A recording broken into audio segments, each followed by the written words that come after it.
Oh God.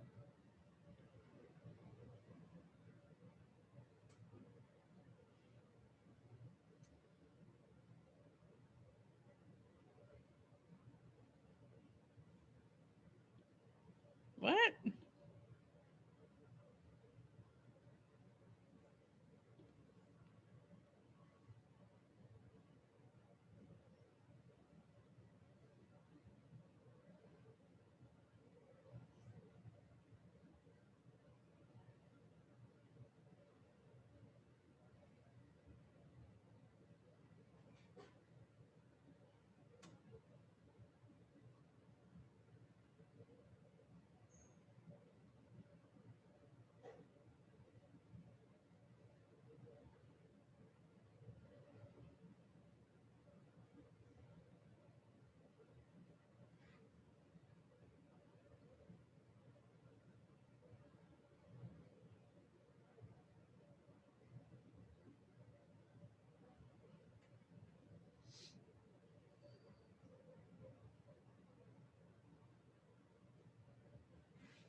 Mm.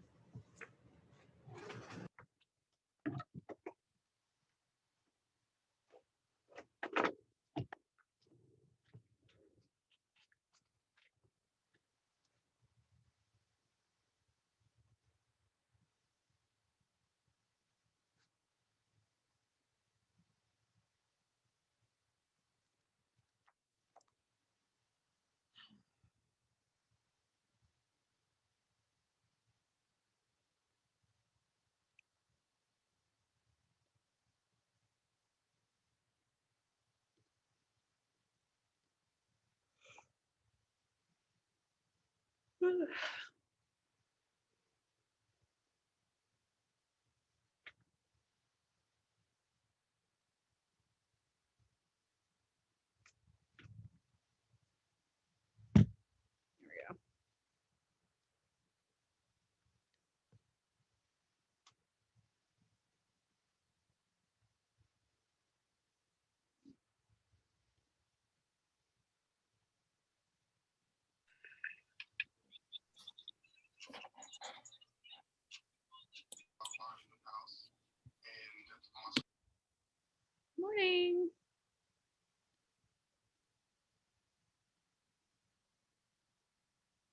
Hey, Hi.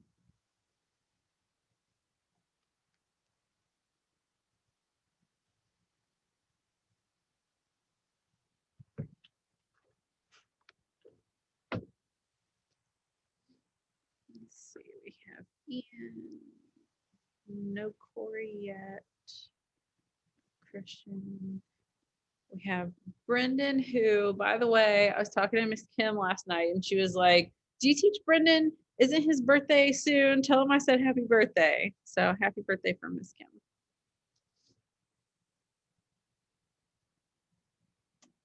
Eli's here. Nate is here. Chip, Sterling, Andarius. All right, we'll give everybody else just a couple minutes. We're missing Corey, Hayward, and Troy. I figure at least Corey and Troy will show up.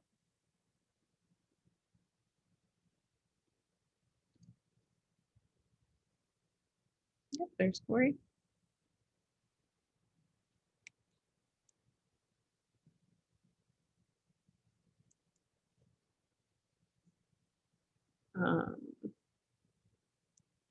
Nate, that's fine. You can do that. Let me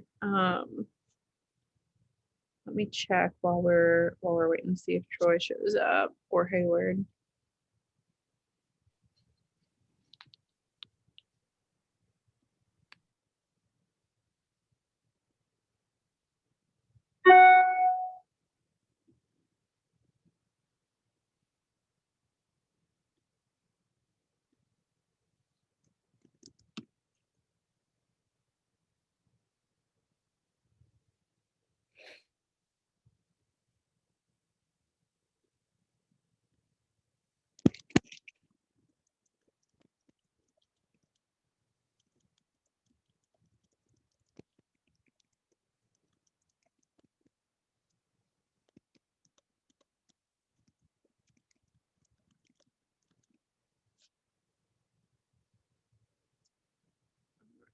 Go ahead and mark Troy absent.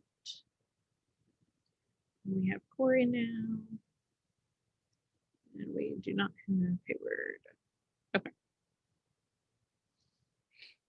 All right, so I kind of expect today won't be a super long class. We're gonna look at some more poetry. I kind of told you guys at the beginning of the week, this is more or less poetry week.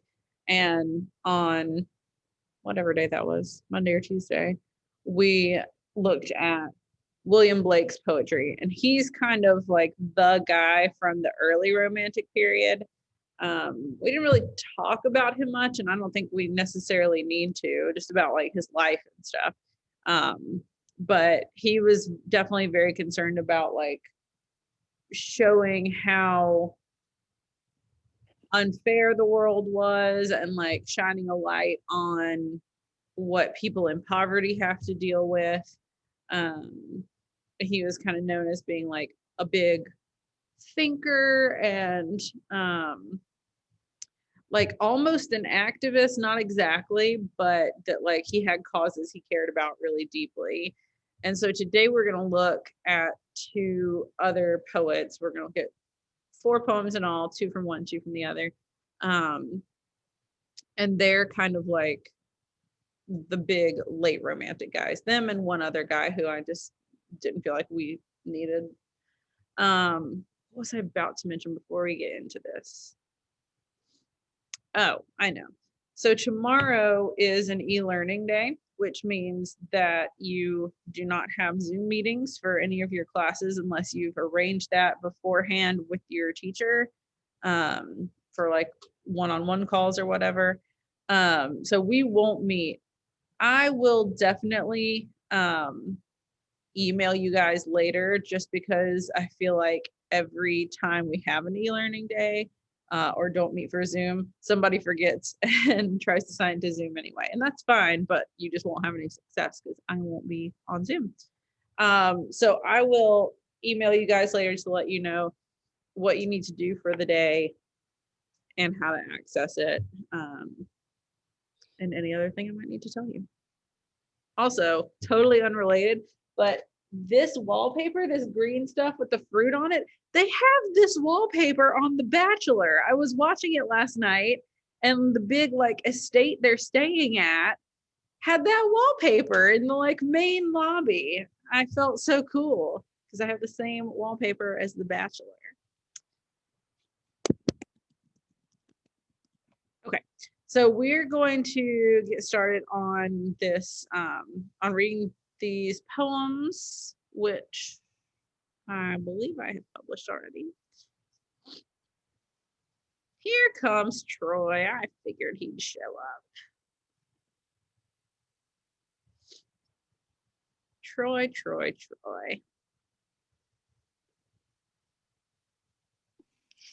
What? I was just saying that I figured you would show up, even if it was a little late. That's mean. That's pretty mean, you know. That's mean. That's mean. It means I expect you. I rely upon your presence. Also, what I was saying was that tomorrow is an e-learning day, so we won't meet on Zoom, but I'll send you guys an email later and post it on Canvas to let you know what you're going to be doing tomorrow. And that's for every class. You won't be meeting with any of your teachers on Zoom unless y'all have arranged it beforehand, which I know particularly some music teachers do.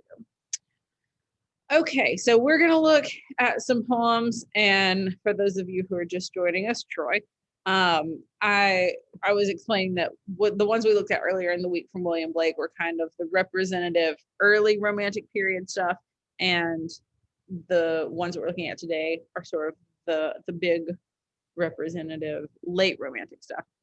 I'm going to share my screen with you. You have access to this on Canvas, but hey, look, there's my Spotify and reminders. This is what we're looking for. Late Romantic poems. Okay, it's right there. I thought I had it open.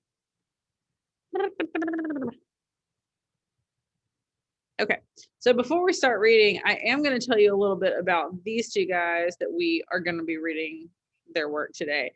Lord Byron and Percy Bysshe Shelley. What a horrible name to say. It just doesn't flow well at all. They were both kind of known for their lives as much as their work. I'll tell you more about the other one when we get to his poems. But Lord Byron was known for being like really eccentric and fancy and like concerned with the way he looked and like having a good time.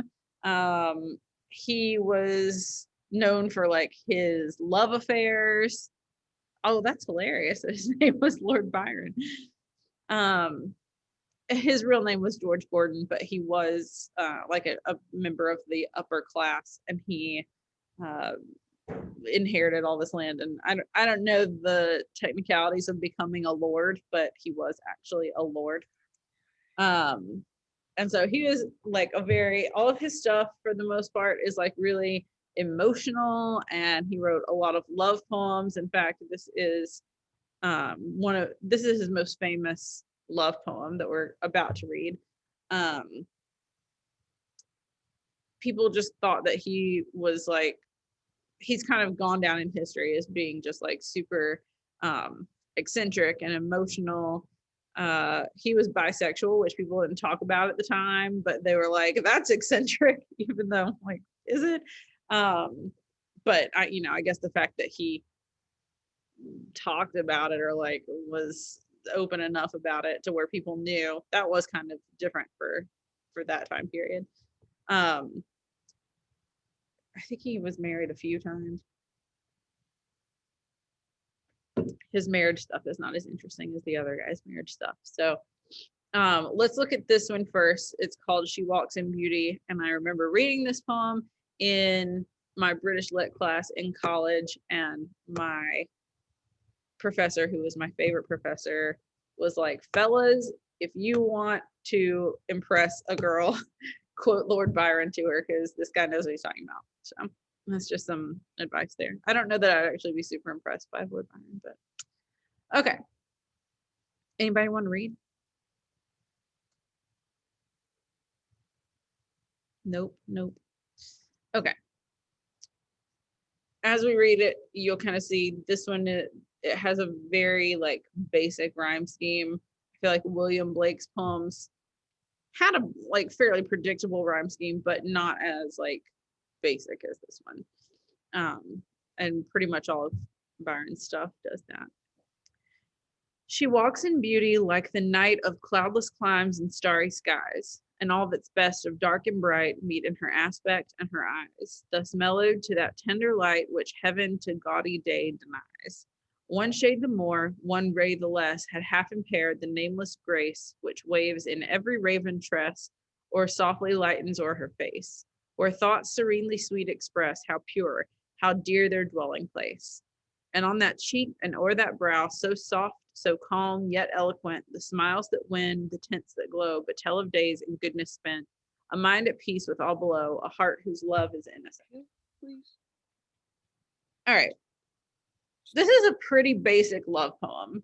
Not basic as in like it's not good or anything, but it's just like a quintessential love poem. I don't think there's a whole lot to analyze with it. Like there's not a ton of like metaphors and symbolism or anything like that. It's pretty straightforward. Really the only like noticeable poetic device is the first line. She walks in beauty like the night, and comparing this woman to night.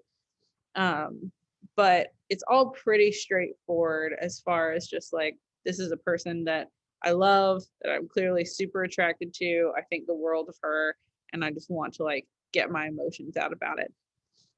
But that was very standard of the time period. We're looking at the Romantic era. And while romantic doesn't always mean like romantic love, sometimes it does. It means showing your emotions or being really open about your emotions, kind of infusing everything with emotion. And that's definitely present here. Eli, I'm not actually sure in regards to your chat. I don't know off the top of my head. Worth looking into.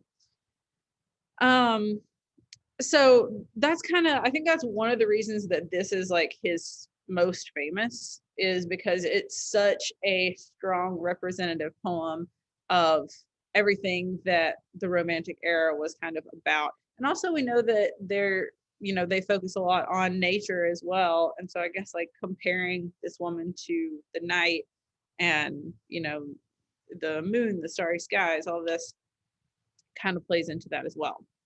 So that's definitely one of the big poems of this time period.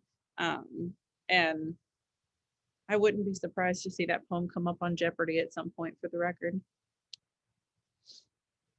Okay, so we're going to skip on to this one, which is